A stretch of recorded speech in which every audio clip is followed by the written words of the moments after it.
Comment éviter de stocker du gras pendant les vacances? Alors si tu regardes cette vidéo, peut-être qu'en ce moment même tu es en vacances ou de toute manière à plus ou moins long terme, tu vas partir en vacances à un moment donné et ce qui nous intéresse, ce qui t'intéresse, c'est tout simplement bien évidemment de profiter de tes vacances, de manger des petites saveurs nouvelles, mais par contre de ne pas ruiner tes efforts que tu as mis en place depuis des semaines, des mois, parce que rien de plus frustrant, je sais que de revenir de vacances, déjà on doit reprendre les habitudes, le travail, la routine et en plus de monter sur la balance et de voir plus 2, plus 5 kilos. Donc là, ce que je vais te partager dans cette vidéo, c'est vraiment mon expérience personnelle que j'ai mis en place année après année. Tu vas voir que ça va être très intéressant pour justement éviter de stocker. Même ce qu'on va voir, ça va être intéressant, c'est de pouvoir brûler 2 fois plus de gras. On va y venir.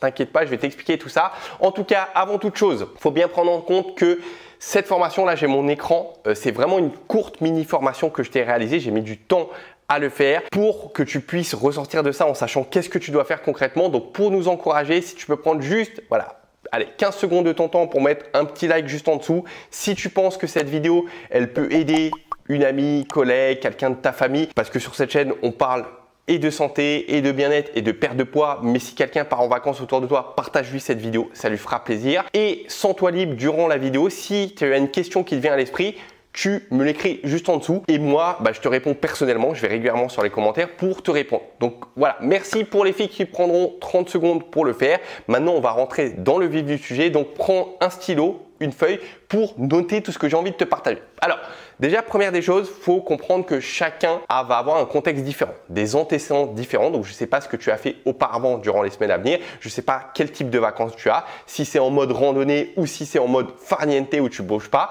Nous, ce qui va nous intéresser, c'est surtout d'appliquer les éléments que je vais te donner. Donc, au total, il y en a 6. Le premier des éléments, c'est de commencer ta journée de manière saine. Pour quelle raison? Parce qu'aujourd'hui, tu ne sais pas la suite de ta journée. Qu'est-ce qu'il va y avoir? C'est un peu le principe des vacances, c'est que c'est imprévu. Tu ne sais pas sur quel resto tu vas tomber, sur quelle pâtisserie tu vas voir, sur quelle envie va être stimulée. Et par conséquent, la meilleure manière d'anticiper les excès qu'il peut y avoir durant la journée, c'est surtout de bien commencer le matin. Donc le matin, bien évidemment, il y a le petit déjeuner. Donc moi, ce que je fais personnellement, c'est que quand on part en vacances, chaque jour, je fais un jeûne intermittent. C'est-à-dire que le matin, je ne mange pas. Alors, je ne vais pas me forcer. Par exemple, Eva, on va prendre un petit déjeuner, elle va se prendre une viennoiserie. Donc, je vais potentiellement goûter un peu de sa viennoiserie, juste pour avoir un petit côté expérimentation.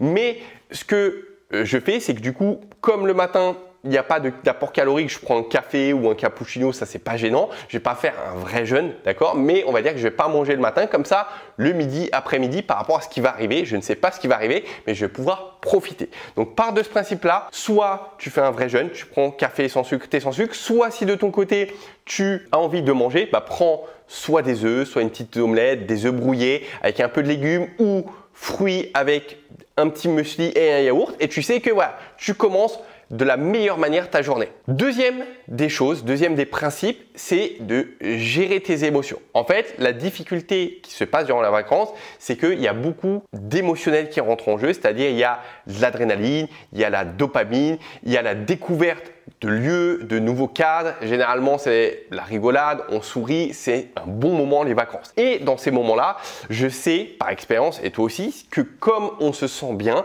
on a tendance à dire oui à tout, aux excès, à tester des choses et on n'est pas, si tu veux, dans la prise de recul parce que c'est nouveau, il y a des choses nouvelles.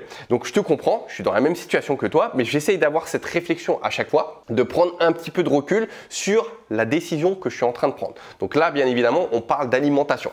Pourquoi? Je te donne un exemple. Moi, je suis tout comme toi, j'ai envie de découvrir et je suis vraiment, moi pour le coup, je suis un touriste culinaire. J'aime bien découvrir plein de choses, tester. Sauf que si je reprends l'exemple où on était en Italie, il y a quelques temps, il y a une spécialité en Sicile où en fait, on va te prendre un beignet et on va te mettre de la glace à l'intérieur. Donc, c'est une spécialité de la Sicile. Alors, je me souviens plus de nom. Si tu le sais de ton côté, tu peux le mettre en commentaire.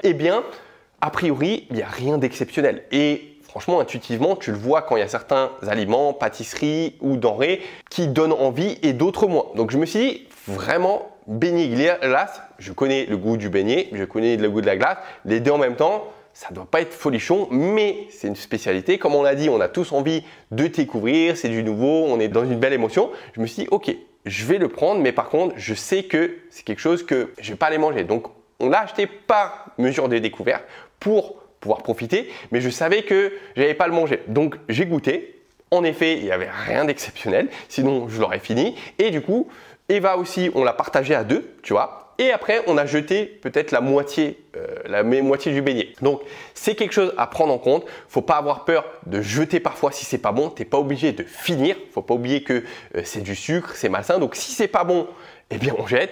Si c'est bon, bah dans ce cas-là, bingo, tu finis la petite pâtisserie que tu t'es donnée. Maintenant, troisième des principes, c'est de toujours avoir à l'esprit l'idée de l'assiette complète. C'est une notion que je te partage de manière régulière durant les vidéos, dans les programmes avancés, sur le challenge de 7 jours que tu as peut-être fait. D'ailleurs, petit aparté, juste en description, je t'ai mis en place un challenge de 7 jours qui est gratuit, de sport ou à l'intérieur. On transpire ensemble tout simplement, tu rejoins une communauté et ces séances de sport, elles durent 5-10 minutes. Donc à la limite, c'est même idéal pour les vacances. Je referme la petite parenthèse et à savoir que l'assiette complète, c'est tout simplement le fait que dans tes repas, que ce soit à midi ou le soir quand tu vas dîner ou déjeuner pendant les vacances, c'est de te dire ok, en priorité, j'essaye d'avoir dans mon assiette une source de protéines et j'essaye d'avoir dans mon assiette une source de fruits ou légumes. Et en fait, une fois que tu as ces deux principales choses, eh bien, derrière, ça peut être la porte ouverte. Mais il te faut avoir ces deux choses-là. Parce que, pour quelle raison? Parce que les protéines, c'est pas quelque chose qui va fondamentalement te faire grossir. Ça va élever ton métabolisme, ça va maintenir ta masse musculaire et on va dire que c'est pas calorique comme pourraient l'être les lipides. Donc, dans ce cas-là, c'est ok, ça va te donner un bon effet de satiété. Les légumes, eh bien, c'est pas calorique, c'est riche en eau, nutriments essentiels, c'est sain pour la santé, voilà, de tout point de vue. Et en fait, une fois qu'on a apporté ces deux éléments, eh bien, on sait que on va pas avoir beaucoup de place pour le reste. Donc après, le reste, tu peux prendre du pain, tu peux prendre des frites, tu peux prendre ce qui te fait plaisir, mais dans tous les cas, tu n'auras pas assez de place puisque tu auras déjà cet apport de fruits ou légumes. Donc, je mets les fruits également dans le panier et de protéines. Donc, si tu appliques ça, tu vas voir que ça va rouler très simplement. Quatrième des éléments, des principes, ça va être d'avoir toujours dans ton sac à dos ou dans tes poches une petite barre protéinée. Moi, c'est ce que je fais personnellement parce que par expérience, quand tu pars en randonnée, quand tu pars pour faire de la marche, quand tu pars pour visiter tout simplement, eh bien, des fois, il y aura des moments où tu auras peut-être faim. 4 heures, tu as l'habitude peut-être de manger à certains moments de la journée, peut-être que tu as mangé moins à midi ou plus à midi, j'en sais rien, mais il y aura peut-être des moments de creux. Et dans ces moments de creux, eh bien, ce qui va se passer, c'est que tu vas aller prendre un petit grignotage, une boisson sucrée, et ça, c'est pas forcément top, surtout que ça va pas être quelque chose qui va être choisi, ça va être plus une impulsion de faim. Donc, on va prendre ce qui est sous la main. Et ce qui est sous la main, généralement, c'est pas quelque chose qui va être intéressant pour nous. Donc, avoir des petites barres protéinées, moi, j'ai toujours un stock que je commande à l'avance pour les payer moins cher parce que je sais que dans tous les cas, dans les semaines, dans les mois à venir, eh bien, je vais les consommer. Durant ma journée, je vais avoir un coup de mou ou durant les vacances justement. Donc, j'en prends à chaque fois dans mon petit sac à dos. J'ai un petit sac à dos. J'en mets à chaque fois 2. J'en prends une au cas où pour Eva si elle a faim. Et c'est quelque chose que je vais aller consommer au cas où justement je ressens un sentiment de faim ou si par exemple on devait manger à 19 h mais que je vois qu'au final au niveau timing le temps de rentrer se doucher finalement on va manger à 21 h et comme on est tous habitués à manger une certaine heure je vais avoir faim, eh bien j'anticipe, je prends la moitié d'une petite barre, elle reste saine, riche en protéines. Alors il faut faire attention puisqu'il y a barre de protéines et barres de protéines, il faut bien vérifier à choisir celles qui contiennent une petite quantité de sucre, de glucides et de lipides. Donc voilà, généralement, je vais veiller à avoir des barres où pour 100 grammes, il y a moins de 400 calories. Et de toute façon, si tu as des questions vis-à-vis des barres de protéines, pareil, tu peux les mettre en commentaire juste en dessous, comme ça je te réponds et je t'aiguille. Cinquième des éléments, ça va être bien évidemment de bouger un maximum possible. Mais là, ça va dépendre de ton type de vacances. Mais moi, ce que j'aime, c'est justement, en fait, durant mes vacances, généralement, je vais dépenser plus de calories durant ma journée que lorsque j'ai mon activité physique et je fais ma journée parce que justement, je visite la ville à pied, je regarde, je marche et dans ce cas-là, c'est excellent. Maintenant, si de ton côté, c'est en mode farniente, comme je te l'avais évoqué, va en description de cette vidéo, ouvre le lien du challenge de 7 jours et inscris-toi, tu mets ton prénom, ton email et tu vas voir que tu vas recevoir chaque jour à 18 h un court entraînement qui va durer 5 à 10 minutes. Tu vas pouvoir faire en vacances ou peu importe le contexte et qui va te permettre de maintenir la forme et d'avoir cette mini dépense calorique. Mais qui va être nécessaire pour maintenir quand même ton métabolisme. Démarre, fais-le, tu vas voir que ça ne va pas prendre beaucoup de temps. C'est fait justement pour les femmes qui sont en manque de temps. Donc, ça peut s'adapter aussi bien si tu es en vacances ou si en ce moment, tu ne l'es pas. Sixième et dernier point, ça va être tout simplement de veiller à l'alcool. Et plus particulièrement, surtout au sucre autour de l'alcool. Bien évidemment, on est là pour profiter. Donc, si on a envie de prendre un petit verre de vin, un petit cocktail ou autre chose, on peut se le permettre, mais toujours avoir à l'esprit où on va privilégier les alcools qui vont être secs. Éviter tout ce qui est ajout de sucre, donc notamment je pense au mojito. Donc moi aussi j'adore ça, mais si j'ai la possibilité, s'il y a quelque chose d'autre, je vais expérimenter ce qu'il y a d'autre ou je vais demander tout simplement au serveur, à la serveuse, est-ce que cette boisson, ce cocktail, est-ce qu'il y a beaucoup d'ajout de sucre? Donc, et je vais veiller à avoir cette prise de décision. Et en fait, si tu veux, ce qui est important dans tout ça, c'est que l'effet cumulé de ces 6 éléments vont faire en sorte que en revenant de vacances, tu vas voir que tu vas même pouvoir potentiellement avoir perdu du poids parce que si tu as l'habitude d'être sédentaire et que tu as beaucoup marché et que tu as veillé aux 5 autres points, tu auras perdu. Et moi, personnellement, c'est ce qui se passe la plupart du temps dans ma situation. Ça dépend encore une fois du type de vacances et du lieu. Et derrière, ce qui nous intéresse, c'est justement de prendre en compte que tu vas pouvoir brûler 2 fois plus de graisse. Donc, on y vient à cette partie intéressante.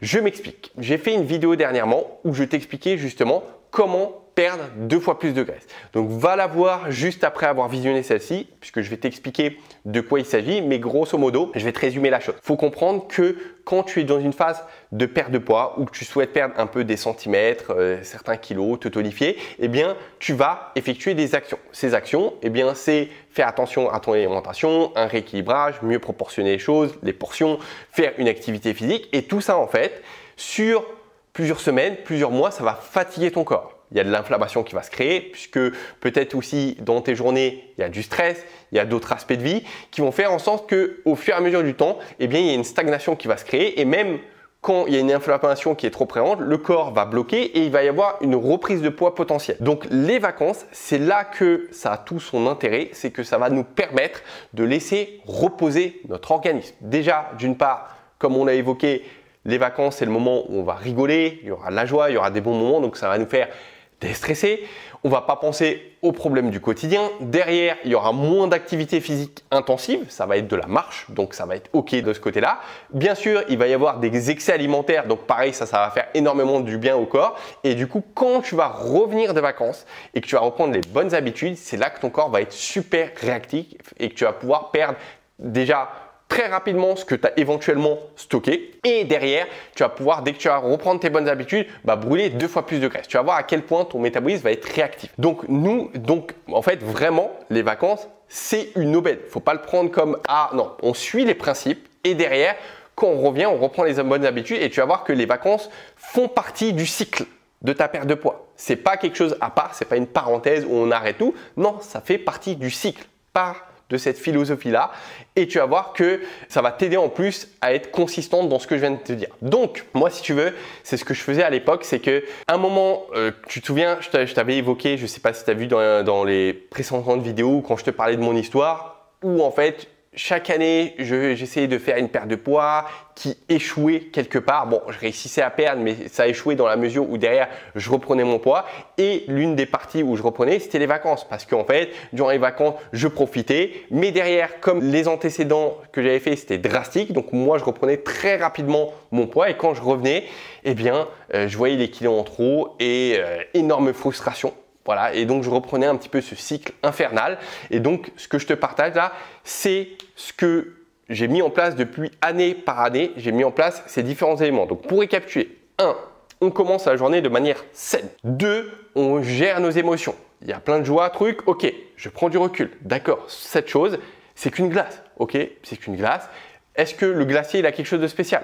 Non, c'est un glacier qu'on voit partout. C'est pas la meilleure glace. Par exemple, quand on est en Italie, il y avait un moment écrit meilleur glacier 2020. Donc là, évidemment, c'est quelque chose de nouveau. On a envie d'expérimenter. Mais si c'est une glace chimique, non, laissons la glace chimique. Peut-être que durant le reste de la journée, il y aura quelque chose de plus intéressant sur lequel je vais tomber. Donc toujours prendre du recul. C'est pas parce que les autres prennent que toi tu es obligé de prendre. Non, nous on cherche l'exceptionnel.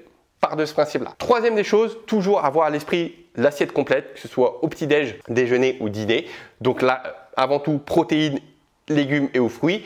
on a nos petites barres protéinées dans notre sac au cas où si besoin. Derrière, on va marcher un maximum possible pour visiter, dépenser de la calorie, bouger. Et finalement, on va veiller à la partie alcool, à ne pas ajouter trop de sucre et avoir des choix plus pertinents au niveau de la consommation des boissons. Et quand je dis alcool, je peux ajouter aussi à l'intérieur les jus de fruits, où pareil, ça va être du sucre qui va être dénué généralement de vitamines et de fibres alimentaires. Donc en fait, ça va être un petit peu la même chose. On va éviter tout ce qui est jus de fruits, soda, mais je pense que ça, tu le sais. Sur ce, j'espère que cette vidéo, cette mini formation t'a aidé à en voir plus. N'oublie pas le petit like, mets un commentaire juste en dessous si tu as tout simplement apprécié la vidéo pour nous encourager. Tu mets un petit comme, je te répondrai. N'oublie pas d'aller commencer le challenge de 7 jours qui est en lien juste en dessous. Et sur ce, je te dis à très vite et n'oublie pas, ne lâche rien dans ce que tu fais.